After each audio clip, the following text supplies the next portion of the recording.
متحدہ عرب امارات کے صدر شیخ محمد بن زاید ال نہیان آج ایک روزہ دورے پر پاکستان پہنچیں گے۔ ترجمان دفتر خارجہ کے مطابق شیخ محمد بن زاید ال نہیان کی صدر آصف علی زرداری اور وزیر اعظم شہباز شریف سمیت اعلیٰ شخصیات سے ملاقاتیں شیڈولڈ ہیں۔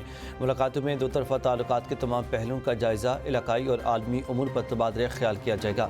شیخ محمد بن زاید ال نہیان کا بطور صدر پاکستان کا یہ پہلا دورہ ہے۔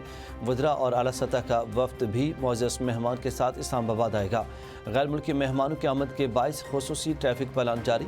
دن 11 بجے سے سپہر 3 بجے تک ایکسپریس ہائی وے اور مری روڈ، کلب روڈ پر ڈائیورژنز لگائی جائیں گی۔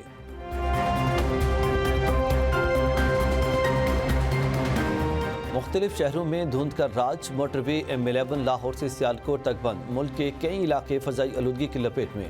لاہور میں ایئر کوالٹی انڈیکس 335 تک جا پہنچا۔ فیصل آباد میں AQI 382، گوجرانوالہ میں 317 ریکارڈ۔ خیبر پختونخوا کی فضا بھی آلودہ۔ پشاور میں ایئر کوالٹی انڈیکس 184 رہا۔ طبی ماہرین کے اسموگ کے مضر اثرات سے بچنے کے لیے ماسک کے استعمال کا مشورہ۔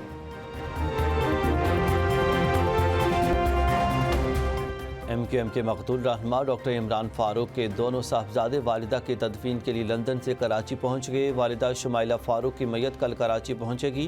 مرحومہ کی نماز جنازہ ہفتہ کو ادا کی جائے گی۔ سوسائٹی قبرستان میں تدفین ہوگی۔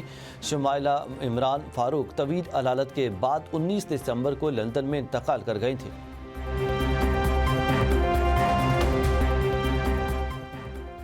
اور امریکی فوج کا نائجیریا میں داعش کے دہشت گردوں کے خلاف طاقتور فضائی حملہ، متعدد شدت پسند ہلاک ہو گئے۔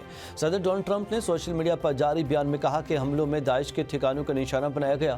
داعش اس علاقے میں مسیحیوں کے بے رحمی سے قتل کر رہے تھے۔ ٹرمپ نے انتباہ جاری کرتے ہوئے کہا کہ مسیحیوں پر حملے جاری رہے تو مزید کارروائیاں کریں گے۔ نائجیریا کی حکومت کے بیان میں کہا گیا ہے کہ مسلح گروہ ملک میں مسلم اور مسیحی دونوں برادریوں کو نشانہ بناتے ہیں۔